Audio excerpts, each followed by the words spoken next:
गई इंदिये सुकाये जोगे वेदे कसाय नाणेय संयम दंसन लेसा भविया सम्मत सन्नी आहारे गुणजीवा पज्यती पाणा सन्नाय मग्गणा ओय उव ओगो वियकमसो विसंतु परुवणा भणिया झाणाविय पज्जाविय जार्य कुलकोडी संजुआ सव्वे गहनादियेण भणिया कमेण 24 ठाणानी. अंतिम शासन नायक 1008 भगवान महावीर स्वामी की जय. द्वादशांग श्रुतदेवी की जय. स्वाध्याय कक्ष संपेपर्यंत आपणा सर्वांना चतुर्विध आहाराचा त्याग असणार आहे. 24 ठाण चर्चा आपण बघतो आहे आणि या चर्चा अंतर्गत गुणस्थान प्रकरण 12व्या गुणस्थानापर्यंत आपण पूर्ण केलेलं आहे. क्षीण कषाय गुणस्थान या गुणस्थानात जीव छद्मस्त आहे पण वितरागी बनलेला आहे आणि अंतर्मुहूर्तातच तो केवल ज्ञानाला प्राप्त करणारा आहे. असा हा जीव 12व्या गुणस्थानवरती छद्मस्त म्हटल्या जातो. ध्यानाच्या बाबतीत आपण बघितलं होतं की पृथक्त्व वितर्क ध्यान सुरुवातीला आहे आणि नंतर एकत्व वितर्क शुक्ल ध्यान आहे. पृथक्त्व वितर्क ध्यानासंबंधी काल आपली थोडी चर्चा सुरू होती. इथे योग संक्रांती आहे हे जसं सत्य आहे त्याचप्रमाणे या गुणस्थानात ज्ञान देखील क्षायोपक्षमिक आहे. क्षायोपक्षमिक ज्ञान असल्यामुळे ज्ञप्ती परिवर्तन होणं इथे सहज शक्य आहे. म्हणून पृथक्त्व वितर्क धर्मध्यान असू शकतो. आणि नंतर 13व्या गुणस्थानात ज्ञप्ती परिणमन आहे. 2 शब्द आपण पाहिलेले आहे. पहिलेही पाहिलेले आहे शब्द ज्ञप्ती परिवर्तन आणि ज्ञप्ती परिणमन. ज्ञप्ती परिवर्तनामध्ये ज्ञेय बदलू शकतो आणि ज्ञप्ती परिणमनात ज्ञेय बदलत नाही कारण केवळ ज्ञानाची प्राप्ती झालेली आहे. परंतु ज्ञानाचं ज्ञान रूपाने सहज परिणमन आहे त्याला ज्ञप्ती परिणमन म्हटलं. आणि 12व्या गुणस्थानात ज्ञप्ती परिवर्तन आहे. इथपर्यंतचा भाग आपण काल बघितलेला आहे. आज आपण 13वं गुणस्थान सुरू करतो आहे ज्याचं नाव आहे सयोग केवली गुणस्थान. सयोग योग सहित केवली भगवान असणं. केवल ज्ञानाची प्राप्ती झाली, 4 अनंत चतुष्टयांची प्राप्ती झाली, परंतु अजूनही परिस्पंदन योगाचं कार्य सुरू आहे. असं हे सयोग केवली गुणस्थान. व्याख्या पहा. 4 घाती कर्मांचा क्षय करून या ठिकाणी क्षय झालेला आहे आणि औदैक अज्ञानाचा क्षय करून औदैक अज्ञान म्हणा औदैक दर्शन म्हणा हेही आता संपलेलं आहे आणि असहाय्य केवल ज्ञानादी नवलब्धी सहित परमात्मा संज्ञा प्राप्त करणारा जीव वितराग असून योग सहित असतो तोपर्यंत तो सयोग केवली जिन आहे. या ठिकाणी आता औदैक अज्ञान औदैक दर्शन हे संपलेलं आहे आणि जीव आता केवल दर्शन केवल ज्ञानाला प्राप्त झालेला आहे. शिवाय या केवल ज्ञानासाठी किंवा केवल दर्शनासाठी बाह्य कोणत्याही अवलंबनाची गरज नाही. म्हणून या ज्ञानाला असहाय्य असं नाव दिलंय. सहाय्य नको आहे कोणत्याही तऱ्हेचं. आम्हाला क्षायोपक्षमिक ज्ञानासाठी अनेक गोष्टींवर अवलंबून राहावं लागतं. जसं एक तर पहिल्यांदा आम्हाला क्षयोपक्षमावर अवलंबून राहावं लागतं. आमचा जसा क्षयोपक्षम असेल तसं ज्ञान आम्हाला प्रगट आहे. हे तर अंतरंग कारण झालं. परंतु बाह्य कारण देखील अनेक तऱ्हेची आहे. जर आम्हाला एखाद्या गोष्टीचं ज्ञान करून घ्यायचं असेल तर त्या वस्तूंची अनुकूलता आम्हाला हवी असते. प्रकाश आधी हवं असतं. आमचे इंद्रिय सक्षम असावे लागतात. शिवाय इंद्रियांच्या माध्यमातून वर्तमान काळाला आम्ही जाणू शकतो. स्मृतीच्या माध्यमातून भूत भविष्याला जाणू शकतो. पण इंद्रियांच्या माध्यमातून आम्ही भूत भविष्याला जाणू शकत नाही, वर्तमानकालीन अवस्थांनाच आम्ही जाणू शकतो. शिवाय इंद्रियाच्या कक्षेत जेवढे पदार्थ येतील तेवढ्याच पदार्थांना जाणता येऊ शकतं. अशी आमच्या ज्ञानावर अनेक तऱ्हेच्या मर्यादा आहे. पण आता केवल ज्ञान प्राप्त झालं, आत्मज्ञान त्यांना पूर्णतः प्रगट झालेलं आहे आणि आता चराचर सृष्टीचं म्हणजे 3 लोकामध्ये असलेले अनंत पदार्थ, त्याचे अनंत गुण, अनंत पर्यायी यांचं युगपद ज्ञान त्यांच्या जीवनात आहे. म्हणून त्यांचं ज्ञान असहाय्य आत्मिक शक्तीने जाणते, म्हणून ते असहाय्य म्हटल्या जाते. आणि नवलब्धी त्यांच्या जीवनात प्राप्त झालेले आहे. नवलब्धी कोणत्या कोणत्या आहे नवलब्धी? आम्ही 4 जेव्हा अनंत स्तुती चतुष्टय किंवा 4 अनंत चतुष्टय आणि 5 अंतरायाच्या अनुदयात प्राप्त होणारे 5 दान, लाभ, हा भोग, उपभोग आणि भोग वीर्य. वीर्य अशा तऱ्हेने ह्या नव केवल लब्धी आहे आणि यांनी ते सहित परमात्मा दशेला प्राप्त झालेले आहे. या अवस्थेत स्वपर पदार्थांचं ज्ञान, आत्म्याचंही ज्ञान आहे आणि पराचंही ज्ञान आहे. म्हणजे जितके काही परपदार्थ आहे, परपदार्थ किती आहे संख्यापेक्षेने पाहिलं तर अनंत आहे. जीवराशीच अनंतानंत आहे, त्याच्या अनंतपट पुद्गल राशी आहे. धर्म अधर्म आणि आकाश द्रव्य प्रत्येकी एक आहे आणि कालद्रव्य असंख्यात आहे. संख्यापेक्षेने जाती अपेक्षेने 6 द्रव्य आहे आणि या 6 द्रव्यांच्या सर्व गुणांना आणि सर्व पर्यायींना युगपद जाणण्याचं सामर्थ्य त्यांच्या या ज्ञान गुणामध्ये विद्यमान आहे. म्हणून स्वपर पदार्थांचं ज्ञान आणि दर्शनासाठी इंद्रिय, आलोक किंवा मनाची अपेक्षा नाही. आलोक म्हणजे प्रकाश, कोणत्याही तऱ्हेने बाह्य साधनाची गरज नाही. म्हणून त्यांचं ते ज्ञान केवल किंवा असहाय्य आहे. असे ज्ञानधारी ते केवली आहे. आणि मन वचन कायेची त्या ठिकाणी चंचलता आहे, प्रवृत्ती आहे, योग आहे, परिस्पंदन आहे, म्हणून ते संयोग म्हटल्या जातात. ज्यांनी केवल ज्ञान रूपी सूर्याच्या अविभाग प्रतिच्छेद रूप किरण समूहांनी अज्ञान अंधकार सर्वथा नष्ट केले आहे, ज्यांनी नवद केवल लब्धी प्राप्त केल्या त्यांना परमात्मा असा व्यपदेश या ठिकाणी प्राप्त झालेला आहे. त्यांनी 4 घाती कर्मांचा पूर्णतः नाश केला आणि म्हणून त्यांना जिन अशी पण संज्ञा आहे. आता बाकीचे यांची नावं काय आहे तर संयोग केवली म्हणजेच अरिहंत किंवा अरहंत किंवा अरुहंत हे 3 शब्द येतात. अरिहंत याचा अर्थ आहे अरि म्हणजे शत्रू आणि कर्मरूपी शत्रूंना ज्यांनी नष्ट केलं त्यांना अरिहंत असं म्हटलं जातं. अरहंत हा पण शब्द येतो. अर्हन म्हणजे पात्रता, ज्यांच्या जीवनात पात्रता आहे ते अरहंत असंही म्हटलं जाऊ शकतं. आणि अरुहंत, अरुहंतचा अर्थ काय? अरुहंत, रुह म्हणजे वाढणे आणि अ म्हणजे नाही. जे अरुहंत म्हणजे कोणत्याही तऱ्हेने आता कर्म ज्यांच्या जीवनात नाही, कर्मकाली का नाही, त्यांना अरुहंत असं म्हटलं जातं.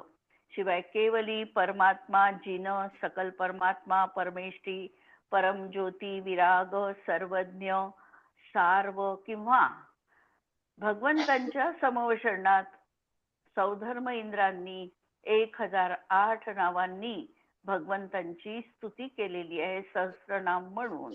त्या सहस्रनामांचे ते धारी आहेत. याचं उपादान कारण 13व्या गुणस्थानाचं 12व्या गुणस्थानातला अनंतर पूर्व समय. हा हा. अंतरंग निमित्त कारण 4 घाती कर्मांचा क्षय. कर्मांचा क्षय. आता या गुणस्थानात जीवांची संख्या मॅक्झिमम किती राहू शकते? मॅक्झिमम संख्या या गुणस्थानात राहू शकते 8,98,502 एवढे अरिहंत परमेष्ठी एका समयात राहू शकतात. 8,98,502 ही त्यांची संख्या आहे 13व्या गुणस्थानात असणाऱ्या जीवांची. एवढे सतत राहतील असं नाही, परंतु अरहंत पद कधीही रिक्त राहत नाही. म्हणजे कोणते न कोणते अरिहंत कुठे न कुठं विद्यमान आहेतच.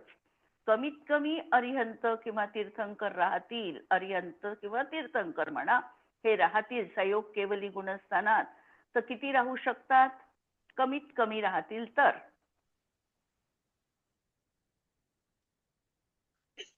तीर्थंकर 170. तीर्थंकरांच्या अपेक्षेने कमीत कमी 20. कमीत कमी 20. 5 विदेह क्षेत्रामध्ये 20 तीर्थंकर कमीत कमी राहतीलच राहतील.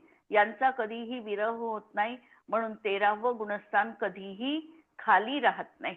13व्या गुणस्थानात कोणता ना कोणता जीव तर असतोच असतो. 20 तीर्थंकर तर हे असतातच असतात.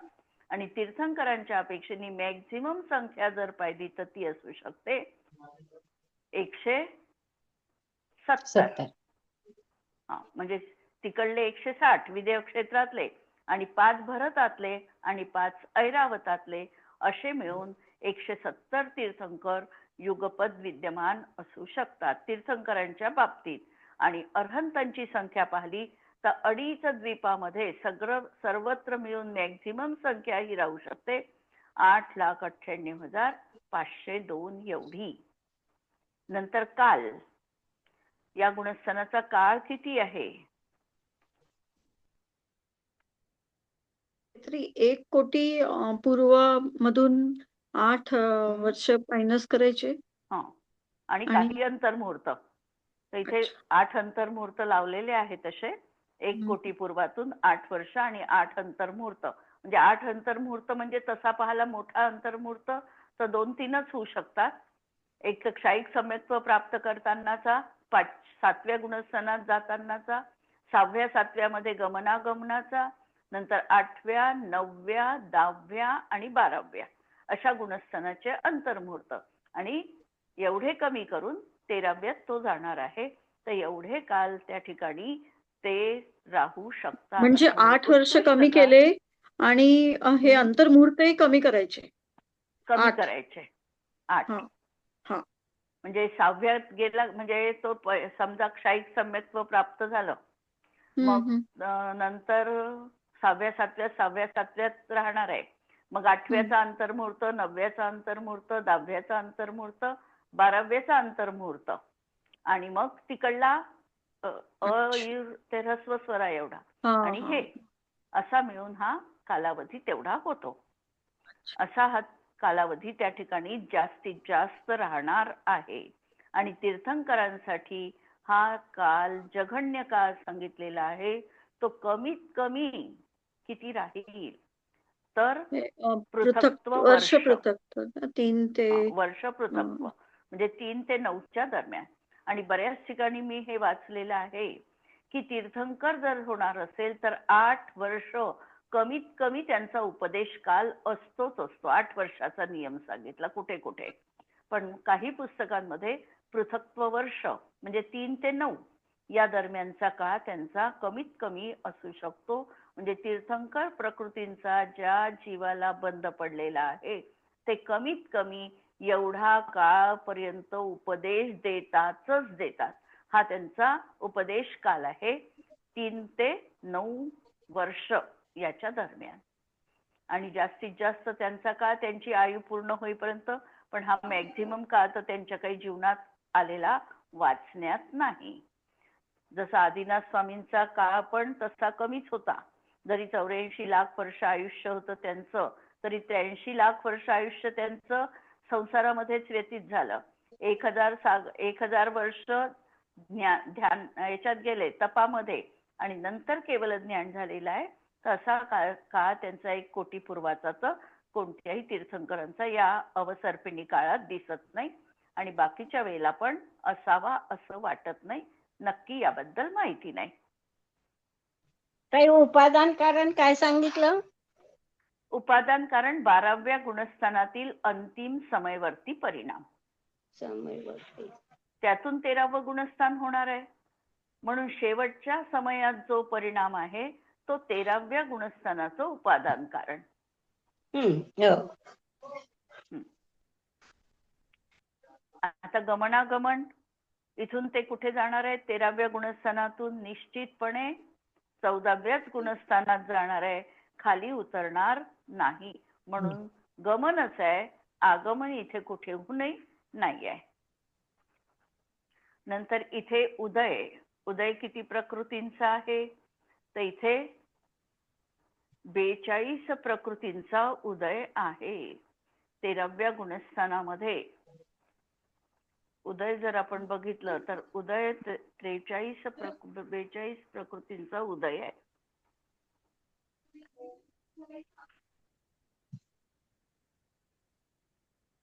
म्हणजे या ठिकाणी वज्र ऋषभ नाराचं, वज्र नाराचं निर्माण उदयामध्ये, या सगळ्यांचा तर आता उदय विच्छुत्ती झाली, 29ची उदय विच्छुत्ती झाली. नंतर तीर्थंकर प्रकृतीची पण इथे उदय विच्छुत्ती होणार आहे 13व्यामध्ये, आणि 42 प्रकृतींचा उदय असणार आहे. म्हणजे मागच्या प्रकृती सगळ्या काढा, 65 आणि 57 अशा प्रकृती काढून या ठिकाणी त्यांना 80 प्रकृतींचा अनुदय आहे आणि 42 प्रकृतींचा उदय आहे. म्हणजे आपली टोटल 122 झाली पाहिजे. अशा प्रकृती 42 उदयात आहे. त्या लावाव्या लागतील. कोणत्या उदयात आहे त्या? जसं तीर्थंकर प्रकृती उदयात राहणार आहे, आता वज्र ऋषभ नाराचं संवहन उदयात असणार आहे, नंतर विहायोगती उदयात असणार आहे. ह्या सगळ्या प्रकृती त्यांच्या इथे उदयात असणार आहे. प्रत्येक शरीर, उच्छ्वास, नंतर तैजस, कारमान शरीर, या सगळ्या प्रकृती इथे उदयात असतील. साही संस्थान जरी उदयात नसले तरी सत्तेत साही संस्थान असू शकतात. साही संस्थान अशा असतील, प्रकृती साही संस्थान उदयात, असतील ना इथे. उदयात उदयात नाही, सत्तेत. सत्तेत सत्तेत. अच्छा, उदयात तर एकच, उदयात एकच. एकच, सत्तेमध्ये राहू म्हणजे एका शकतात. जीवाच्या अपेक्षेने एकच, बाकी नाना जीवाच्या अपेक्षेने साही लावू शकतो आपण संस्थान. नाही, पण सत्तेत साही एका जीवाच्याही असू शकते. सत्ता त्यांनी कधी निर्माण केली असेल हे सांगता येत नाही. जर त्याचं संक्रमण झालंच नाही तर ती सत्ता तशी कायम राहू शकते. तर सत्ता मग किती कधीची असेल ती सत्ता? म्हणजे सत्तेमध्ये सगळे संस्थान असू शकतात, कधीची असू शकते, कधीची नाही एका वेळेला एक संस्थान असते ना. उदयात, उदयात नाही, उदयात मग काय ते बदलत तर नसेलच? बदलत नाही, पण स्थिभूक संक्रमण द्वारा एक समय आधी बदल होऊन परमुखाने उदयात येऊ शकतो. हा, ठीक आहे. म्हणून जसं आता पंचेंद्रिय जातीचा उदय त्यांना असतो, पण त्यांच्या सत्तेत एकेंद्रिय, द्विनेंद्रिय, तीनेंद्रिय, चतुरेंद्रिय जाती पण असू शकते. म्हणजे सत्तेत, सत्तेत, आणि एक समय आधी ती जाती बदलून पंचेंद्रिय जाती रूपाने स्थिभूक संक्रमण होऊन उदयात येते. म्हणजे त्याचा परमुखाने उदय राहतो.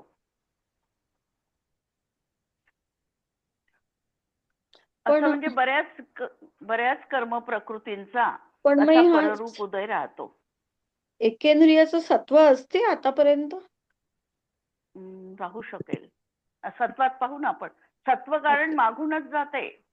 सत्वामध्ये 85 प्रकृती मागून जातात, लक्षात घ्या, है ना. त्याच्यामुळे 85 प्रकृतीत कोणत्या प्रकृती आहे तर ते सत्व बऱ्याच प्रकृतींचं असतं. अच्छा, ठीक आहे. म्हणून इथे 42 प्रकृतींचा उदय आहे आणि उदय विच्छुत्ती समचतुरस्र संस्थानच राहील ना फक्त. म्हणजे त्यांना तीर्थंकरांचं समचतुरस्र संस्थांचा उदय आहे, हे बरोबर आहे. पण त्या जीवाच्या सत्व प्रकृतीत, सत्वामध्ये कोणते संस्थान आणखी असू शकतील हे नक्की सांगता येत नाही. त्यांनी जर पूर्वी 10 भव आधी समजा त्यांच्या हुंडक संस्थान त्यांनी बांधलेलं आहे. हम्म. आणि ते सत्व जर नष्टच झालं नसेल तर हम्म. ती प्रकृती हम्म. राहू शकते सत्तेत. उदयात तर समचतुरस्र संस्थानच आहे, हा तर नक्की नियम आहे. हम्म. उदयात तर हम्म. वज्र ऋषभ नाराचं संवहनच आहे, हा नियम आहे. पण यदा कदाचित त्यांनी संवहन कोणतंही बांधलं असेल आधी आणि ते सत्तेतून जर नष्ट झालं नसेल तर मग हे सगळे नामकर्माच्या ह्या प्रकृती सगळ्या सत्तेतून जातात, त्या मागून जातात. पण तरी आपण पाहू अजूनही त्याबद्दल. तर ह्या अशा प्रकृती तिथे जातात. 85 प्रकृतीचं सत्व राहतं, याचा अर्थ बऱ्याच नामकर्माच्या प्रकृती तिथे विद्यमान असतात. हम्म.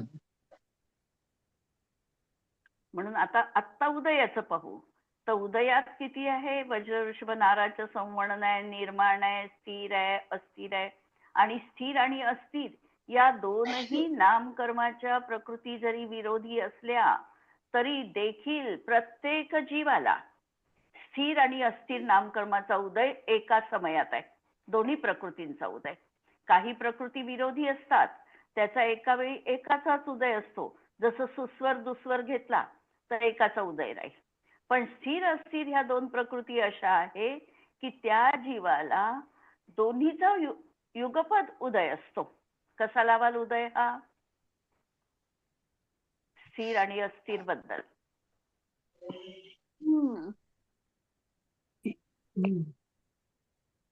जसे आमच्या शरीरातल्या काही धातू स्थिरच आहे. हाड जर स्थिर झाले तर म्हणजे तिथे स्थिर नामकर्माचा उदय लावायचा. आणि समजा रक्त गोठलं तर ते अस्थिरच पाहिजे, तिथे अस्थिर नामकर्माचाच उदय पाहिजे. तर आम्हाला स्थिर आणि अस्थिर दोन्ही नामकर्माचा युगपद उदय आहे. तसा शुभ आणि अशुभाबद्दलही लावता येतं. आमच्या नाभीच्या खाली जे सगळे काही अवयव आहे याला इथे अशुभ नामकर्माचा उदय असतो, याच्यासाठी म्हटलं जातं. आणि वरच्या याच्यामध्ये शुभ नामकर्माचा उदय म्हटलं जातो, असं पण त्या ठिकाणी लावू शकतो. पण काही प्रकृती अशा आहे नामकर्माच्या की त्या विरोधी आहे, त्या एका वेळी एकाचाच उदय राहतो. आता विहायोगती लावला आपण.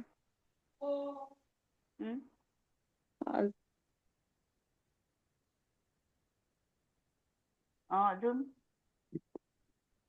हे इथे म्हणजे आता ही तीर्थंकर प्रकृतीचा उदय आपण 13व्या गुणस्थानात आहे आणि मग 14व्या गुणस्थानातही ते तीर्थंकरच म्हटल्या जातील की नाही? हो, तीर्थंकरच म्हटल्या जातात. मग तिथे उदय विच्छित्ती 13 मध्ये तीर्थंकर प्रकृती पण घेतली आहे वाटते. विच्छित्तीमध्ये का? पण मग 14व्या गुणस्थानात आपण काय म्हणू त्यांना? तीर्थंकरच आहे. भूतपूर्व नैगमनयानी तीर्थंकरच मोक्षाला गेले म्हणून ना. अच्छा, म्हणजे तीर्थंकर प्रकृतीचा उदय फक्त म्हणजे उदय विच्छित्ती होते का 13व्या मध्ये? हो, 13व्यात लावली आहे वाटते उदय विच्छित्ती. आहे का उदय विच्छित्ती? 14व्या गुणस्थानाच्या पहिल्या समयात जाते ना तीर्थंकर प्रकृती. हा, मी तेच मला म्हणजे वाटते. 81 प्रकृती तिथे तीर्थंकर प्रकृती लावली आहे. कारण आपण म्हणतो ना की तीर्थंकर असतील तर 13 प्रकृती जातात आणि तीर्थंकर नसतील तर 12 प्रकृती जातात. 12, बरोबर आहे. 13व्या गुणस्थानातच जाते, 13 प्रकृतीमध्ये जाते ती. 13 पण प्रकृती. मग 14व्या गुणस्थानात काय आपण म्हणू तर तेच ना तीर्थंकर. म्हणजे उदय उदय नाही म्हणू शकत आपण. उदय तो समवशरण विघटित झालं की त्यांचा उदय संपला असं म्हटलं जातं. योग निरोध केला की नाही की त्यांना म्हटलं जातं आता तीर्थंकर प्रकृतीचा उदय नाही.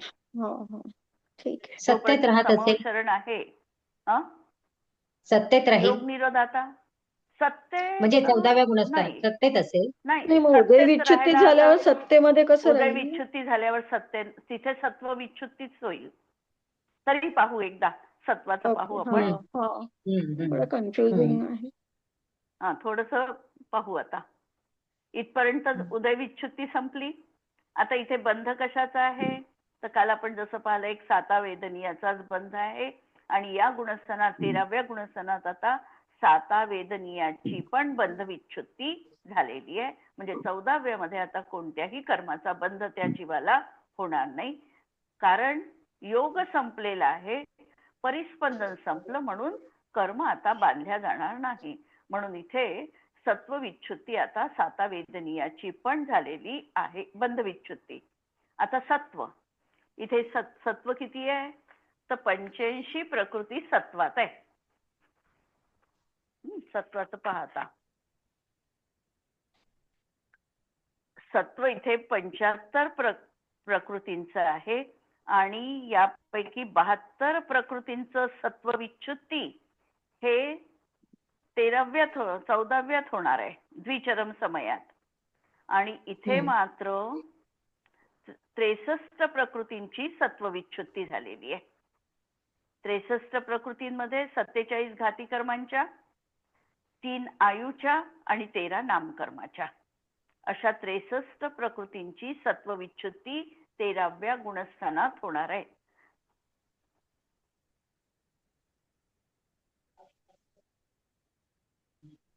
इथे सत्व 85 प्रकृतींचं आहे, असत्व 63 प्रकृतींचं आहे, सत्वविच्छुत्ती 13व्यात कोणत्याही प्रकृतीची नाही, 13व्यात नाही आहे सत्वविच्छुत्ती, 85चा उदय आहे इथे.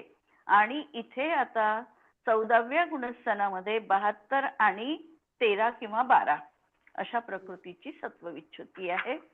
तर 13 मध्ये तीर्थंकर घेतलेली आहे आणि तीर्थंकर नसेल तर 12 प्रकृतींची, म्हणजे 14व्या गुणस्थानात ही सत्वविच्छुत्ती आहे.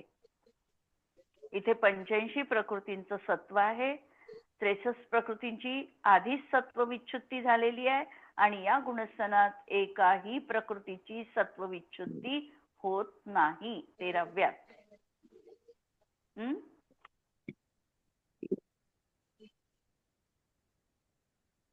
आणि आश्रवता, इथे केवळ समुद्घात अपेक्षेने 7 योग आहे, योगाने होणारा आश्रव आहे.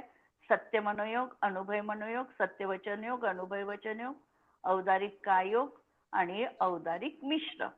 समुद्घात लावला म्हणून मिश्र आणि कारमान कायोग. आश्रव विच्छुत्ती 7ची पण आश्रव विच्छुत्ती आहे. भाव या गुणस्थानात आहे, क्षायिक भाव 9, पारिणामिक भाव 2, औदैक भाव, मनुष्यगती, शुक्ललेशा आणि असिद्धत्व असे एकूण 14 भाव या गुणस्थानामध्ये 13व्या गुणस्थानात असणार आहे. ध्यान कोणतं आहे या गुणस्थानात? इथे भव्यत्व लावलंय का मग? 13व्या भव्यत्व आता गुणस्थानात लावलंय, सिद्ध झाल्यावर नसते भव्यत्व ना, नाही आपण लावायचं. आतापर्यंत घेतले नाही ना घेतले, प्रत्येक ठिकाणी भव्यत्व घेतले पण, भव्यत्व पण. कारण आता 13वं गुणस्थान झालं ना, म्हणून तरी 14व्या पर्यंत भव्यत्व लावलंच आहे, हा मग पुढे नाही लावलं, हा? पुढे नाही आहे. सिद्धांना फक्त मग जीवत्व. तेच भाव लावले. हा, जीवत्व फक्त सिद्धांना, मग जीवत्व 13व्या लावलं पर्यंत तिथे भव्यत्व सिद्ध. लावायचं. हो. ओके. ध्यान आता 13व्या शुक्ल ध्यान. गुणस्थानात ध्यान, शेवटचं शुक्ल ध्यान ध्यान कोणतं? शेवटचं 13व्या गुणस्थानात शेवटचं नाही, तिसरं ना, शेवटचं हो, तिसरं. तिसरं. सूक्ष्म क्रिया प्रतिपाती. सूक्ष्म क्रिया प्रतिपाती. पण कधी आहे हे ध्यान 13व्या गुणस्थानात? शेवटी अंतिम समय, म्हणजे जेव्हा 13व्या समुद्घात गुणस्थानाचा होईल तेव्हा.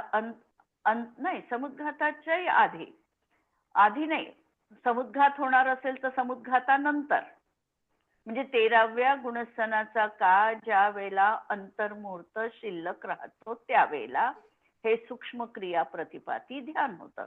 त्याच्या आधी जर जीवाला केवळ समुद्घात होणार असेल तर केवळ समुद्घात होतो आणि नंतर हे सूक्ष्म क्रिया प्रतिपाती ध्यान होतं.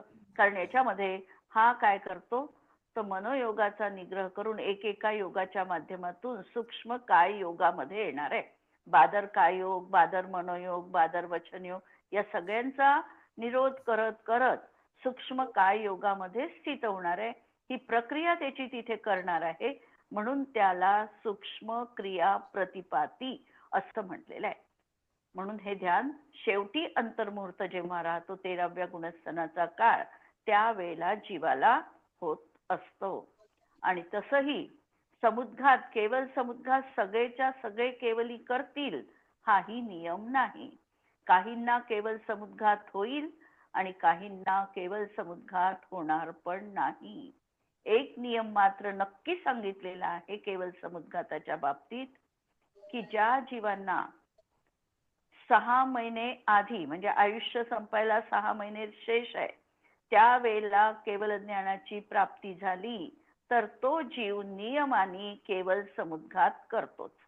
याचा अर्थ असा की 6 महिने ज्या वेळेला त्याचे शिल्लक आयुचे राहिले, त्यावेळेला जर त्याला केवल ज्ञानाची प्राप्ती झाली तर बाकीच्या घाती कर्मांची स्थिती ही जास्त शिल्लक राहते आणि आयु मात्र कमी शिल्लक राहते. आणि म्हणून तो नियमाने केवल समुद्घात तिथे करतो. बाकीच्या बाबतीत हा नियम नाही. इथपर्यंत आपण पाहिलं. हे पहा, जेव्हा आता 14व्या गुणस्थानामध्ये 72 प्रकृतींचा हा क्षय करतो, त्याच्यामध्ये 6 संहनन, 6 संस्थान, 5 प्रकारचा वर्ण, 2 गंध, 5 रस, स्पर्शाचे सगळे, स्थिर अस्थिर, शुभ अशुभ सगळ्या प्रकृती घेतल्या ह्या नामकर्माच्या. याचा अर्थ काय झाला की संवर्णन त्याच्या सत्तेमध्ये असू शकतं, संस्थान त्याच्या सत्तेमध्ये असू शकतात, आणि इथे तो 14व्या गुणस्थानात उपांत्य समयात या प्रकृतींचा तो क्षय करतो. विशेषता, या गुणस्थानाच्या विशेषता पहा. इथे औपशमिक किंवा क्षयोपशमिक भाव आता नाही. हे भाव 12व्या गुणस्थानापर्यंत क्षयोपशमिक भाव आपल्याला पाहायला मिळतो. औपशमिक भाव 11 पर्यंतच पाहायला मिळतो आणि पुढे मात्र आता 13व्या मध्ये क्षयिक भावच त्यांच्या जीवनात आहे. नंतर 4 घाती कर्मांचा नाश केला म्हणून 4 अनंत चतुष्टयाची त्यांना प्राप्ती झाली. केवल ज्ञान झाल्याने केवल ज्ञानाचे अतिशय प्रगट झालेले आहे. केवल ज्ञानाचे 10 अतिशय हे त्यांच्या जीवनात आता प्रगट झालेले आहे. म्हणजे चतुर्मुख दर्शन, नंतर नच वाढती नख केश, हे सगळं त्यांच्या जीवनात आता केवल ज्ञानाबरोबर प्रगट झालं. 12 योजन पर्यंत सुभिक्षिता, अशा प्रकारचे केवल ज्ञानाचे अतिशय त्या जीवाला प्राप्त झालेले आहे. इथे रोग, उपसर्ग आदी बाधा नाही. जर उपसर्ग केवली असेल तर उपसर्ग देखील केवल ज्ञान होण्याच्या पूर्वी होणार आहे. केवल ज्ञान झाल्यानंतर कोणत्याही तऱ्हेचा उपसर्ग त्या जीवाला होत नाही. आम्ही 10 प्रत्येक तीर्थंकरांच्या काळामध्ये 10 उपसर्ग केवली होऊन गेलेले आहे. पण कधी झाला उपसर्ग? केवल ज्ञान होण्याच्या आधी झालेला आहे. आणि त्यानंतर उपसर्ग संपला की त्यांना केवल ज्ञानाची प्राप्ती झाली. पार्श्वनाथ स्वामींच्या वर देखील उपसर्ग जो झाला तर तो मुनी अवस्थेत झाला. केवल ज्ञान झाल्यानंतर त्यांना उपसर्ग झालेला नाही. नंतर इथे जीव सकल परमात्मा म्हटल्या जातात, कारण या ठिकाणी शरीर आहे, परमौदारिक शरीर आहे, म्हणून सकल परमात्मा आहे. हा सयोग शब्द या ठिकाणी अंत्यदीपक आहे. इथपर्यंत सर्व जीव सयोगी आहे. आणि केवली शब्द आता आधी दीपक आहे. इथून सगळे जीव केवलीच असणार आहे आणि अनंत काळ केवली राहणार आहे. या गुणस्थानात जीव जीवन मुक्त म्हटल्या जातो. केवल ज्ञान झाल्यामुळे सम्यक्त्वाला देखील परम अवगाढ सम्यक्त्व म्हटल्या जातं. 10 प्रकारचे आत्मानुशासन ग्रंथामध्ये सम्यक्त्वाचे भेद केलेले आहे. आज्ञा सम्यक्त्व, सूत्र सम्यक्त्व, उपदेश सम्यक्त्व, त्यामध्ये शेवटचे 2 भेद केलेले आहे, अवगाढ सम्यक्त्व आणि परम अवगाढ सम्यक्त्व. क्षयिक सम्यक दृष्टीच्या सम्यक्त्वाला अवगाढ सम्यक्त्व म्हणतं आणि केवल ज्ञानासोबत असणाऱ्या सम्यक्त्वाला परम अवगाढ सम्यक्त्व असं नाव दिलेलं आहे. वास्तविकतः श्रद्धा गुणामध्ये काहीही फरक नाही. परंतु तरी देखील ज्ञानाच्या सद्भावात त्यांना परम अवगाढ अशी संज्ञा दिल्या गेलेली आहे. इथे दर्शन आणि ज्ञान गुणाची एकदम युगपत प्रवृत्ती आहे.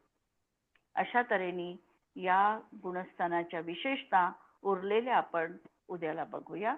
आज आपण या ठिकाणी थांबणार आहोत. जिनवाणी के ज्ञान ते सुझे लोकालो, सो जिनवाणी मस्तक नमो सदा देत हूँ गो. नमो अरिहंताणम नमो सिद्धाणम नमो आयर्याणम नमो उच्छायाणम नमो लोये संवसाहुणम. सर्वांना जय जिनेंद्र.